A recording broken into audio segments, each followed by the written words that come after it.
Qu'il s'agisse d'un incendie au Costa Rica, de personnes âgées au Cap-Vert ou de camps de réfugiés en Croatie, la Croix-Rouge et le Croissant-Rouge sont toujours là pour apporter leur aide.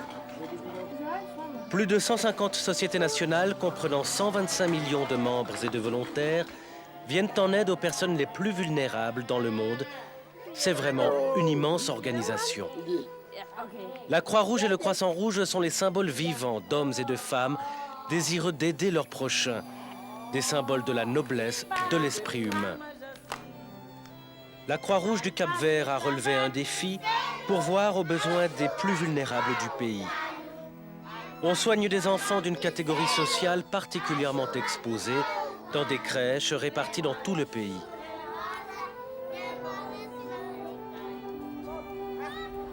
On enseigne aux jeunes filles de ces milieux défavorisés les disciplines qui vont leur permettre de s'intégrer complètement dans la société.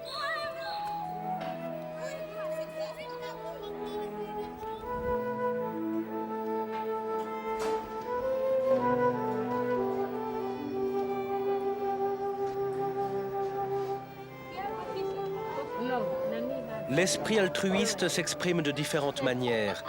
Certains consacrent leur vie active à aider les personnes plus défavorisées, d'autres donnent de leur temps et de leur énergie, d'autres encore donnent de leur argent ou de leurs biens.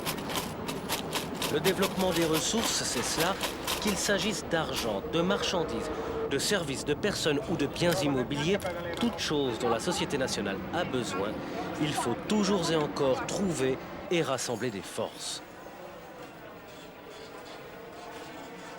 Les collectes et la vente de cartes de Noël sont de bons exemples de développement des ressources que pratiquent actuellement des sociétés nationales.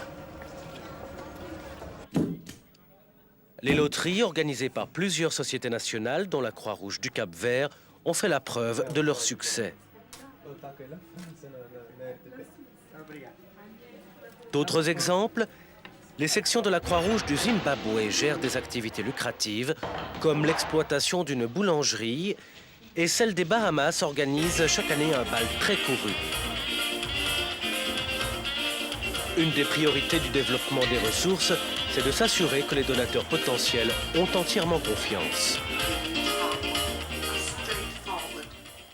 Il faut disposer d'un budget clair et simple de tous les programmes offerts à la collectivité. Les comptes doivent avoir fait l'objet d'une vérification comptable et être mis à la disposition des parties intéressées afin qu'elles puissent se rendre compte que l'argent récolté en organisant ce genre de réunions mondaines sera utilisé pour financer les programmes et les services ou aideront à les financer. Mais l'essentiel pour collecter des fonds, c'est d'être conscient de ses responsabilités. Pour être efficace, une organisation doit avoir des buts et des objectifs clairs. La planification est la première étape essentielle du développement des ressources. Avant qu'un don puisse être utilement employé, la Société nationale doit avoir déterminé quelles sont les personnes les plus vulnérables au sein de la société et quels programmes seront nécessaires pour venir en aide aux groupes cibles. C'est seulement à ce stade qu'elle peut déterminer les ressources et la meilleure manière de les obtenir. En somme, d'abord, on sait ce qu'on veut, ensuite, on s'en donne les moyens. Nous pensons que si l'on demande de l'argent au public en lui expliquant exactement l'usage que l'on en fera et que l'on communique ensuite le résultat net de la campagne, il se montrera généreux. En revanche, il sera beaucoup moins bien disposé à notre égard si la situation est incertaine. Les relations publiques et la commercialisation sont des éléments fondamentaux de l'éventail des activités. De par leur longue histoire comme représentantes de l'action humanitaire, la Croix-Rouge et le Croissant-Rouge ont acquis une place particulière dans l'opinion publique. Et c'est cette notoriété qui incite le public à soutenir leur société nationale. Les relations publiques n'ont d'autre but que de communiquer de manière efficace avec le public, en particulier avec les personnes susceptibles de nous accorder leur soutien. Nous devons faire connaître notre travail au public et le convaincre de la qualité de notre action dans l'intérêt de tous. Près de 90% des ressources qui permettent de financer l'action de la Croix-Rouge de Singapour proviennent de collectes de fonds. Le Bazar international est une des principales manifestations. Il en existe d'autres, parmi lesquelles un appel de dons par lettre, une marche et une journée de golf. Pour le bazar, les volontaires et le personnel de la Croix-Rouge, 300 personnes, s'occupent de tout. Fixer les prix des articles comme organiser la disposition des stands.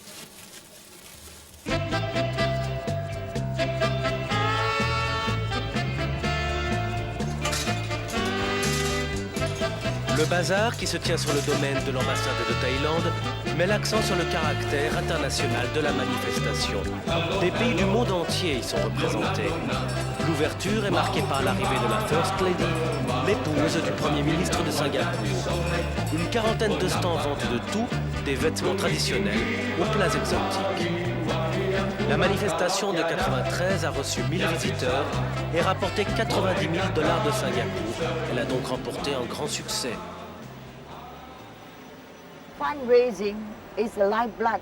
La collecte de fonds, c'est vraiment le nerf de la guerre de notre société. Toutes nos activités dépendent des récoltes de dons. On ne reçoit rien, aucun subside du gouvernement.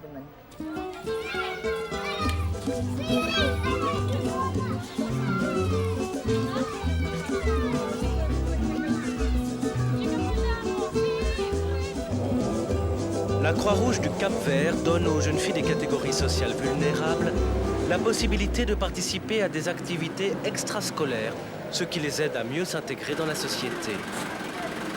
La Croix-Rouge du Cap-Vert a commencé en 1975.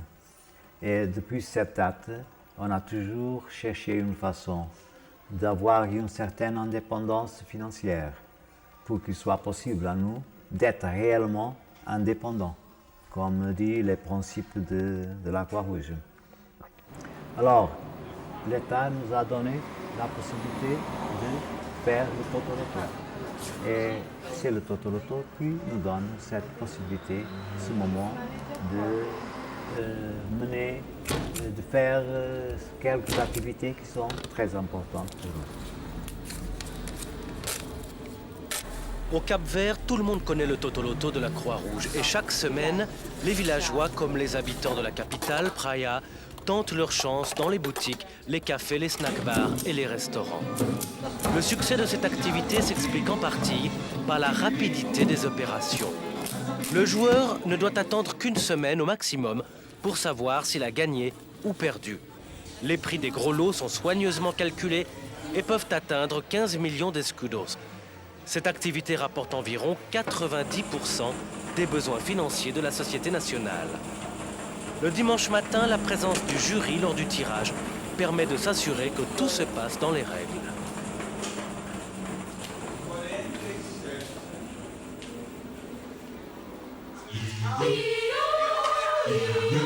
Derrière le succès du bal d'hiver de la Croix-Rouge des Bahamas, il y a le travail assidu des volontaires du comité spécialisé. We do everything from the invitation stage straight to the ball stage. The Red Cross is not fully staffed to Nous handle faisons this, tout and depuis le two, lancement des invitations you jusqu'au find that déroulement we du get bal. committee members La Croix-Rouge n'a who pas un have personnel a suffisant pour s'en diversity of charger, mais les interests membres and du comité they connaissent beaucoup know de a personnes lot qu'ils peuvent of appeler à leur people aide. who they can call on to help.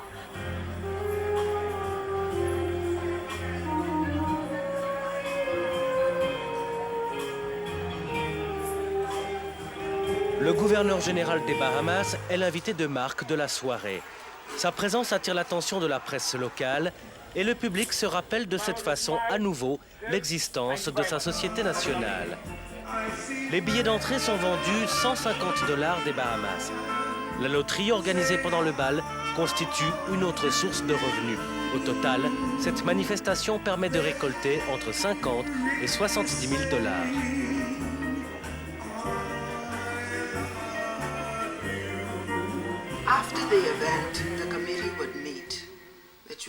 Après la manifestation, le comité se réunit pour évaluer la réussite de l'événement et voir s'il y a eu des plaintes.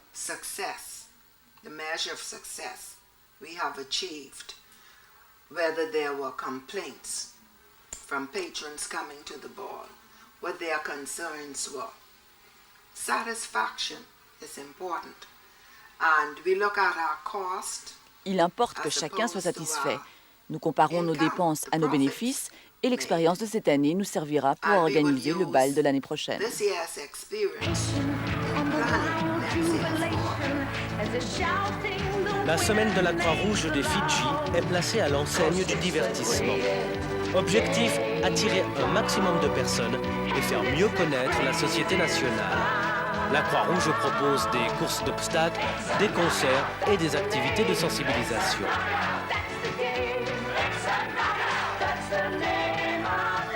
The initial Red Cross Week in Fiji was definitely a success this year. It was a success not Cette only première in semaine terms of nationale de la fundraising, Croix-Rouge des Fidji which fut un certainly franc succès. brought in far more than we have ever had Non for our seulement normal parce qu'on a national récolté appeals beaucoup d'argent, anyway, excluding disaster appeals. But it mais also, surtout parce que l'événement a permis de faire generated connaître tremendous la publicity Croix-Rouge about the work of beaucoup plus society. largement. Pour diversifier ses sources de revenus, la Croix-Rouge du Costa Rica a lancé en 1987 des lotos télévisés qu'on appelle ici des Tico Bingo. La Cruz Roja Costarricense inicia La Croix-Rouge du Costa Rica a commencé ses activités de collecte de fonds en 1985, après des études de marché très sérieuses. Il s'agissait de déterminer si le programme de collecte de fonds dénommé Tico Bingo était rentable ou non. Le public achète des cartes de bingo numérotées aux volontaires de la Croix-Rouge au prix de 400 colones. Il suit ensuite le tirage à la télévision. Le jeu bénéficie d'une grande publicité. Les prix à gagner comprennent des maisons, des voitures et de l'argent. En 7 ans, 26 bingos télévisés ont rapporté 750 millions de colones à la société nationale.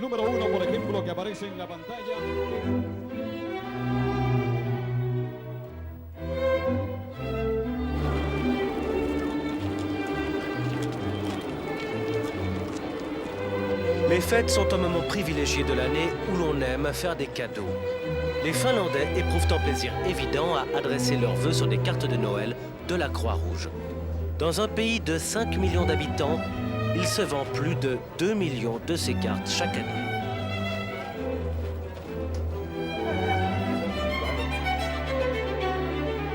Le principal fabricant de Finlande édite les cartes postales. La Croix-Rouge exerce un contrôle rigoureux sur leurs illustrations et sur l'usage de son emblème. Dans toute la Finlande, pas moins de 950 bureaux de poste gardent en dépôt et vendent les cartes postales de la Croix-Rouge.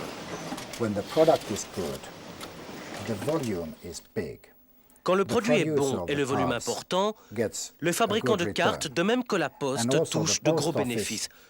Je pense même que la Poste est fière des résultats des dernières années car la vente des cartes de Noël de la Croix-Rouge finlandaise a augmenté rapidement.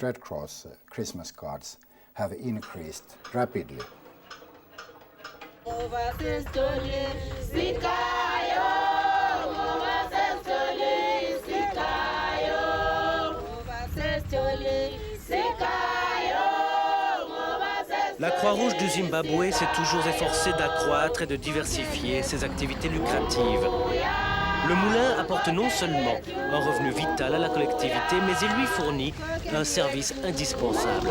Il fait partie du programme intitulé « Partenariat pour le développement provincial ». Ce programme comporte d'autres projets lucratifs tels que l'engraissement du bétail, une porcherie et une boulangerie.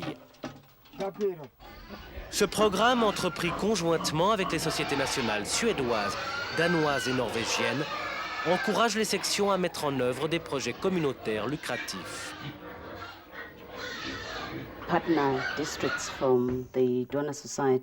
Les partenaires des sections de la société donatrice ont soutenu leurs homologues de la Croix-Rouge du Zimbabwe en les aidant à mettre en place des projets lucratifs dont les bénéfices servent à financer de nombreuses activités ainsi que des services communautaires.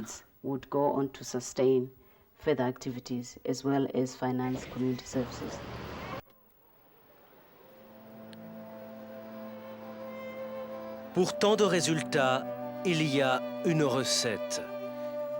Les sociétés nationales étant différentes, leurs activités de développement des ressources le sont également. Cette variété est la clé du succès que rencontrent aujourd'hui la Croix-Rouge et le Croissant Rouge.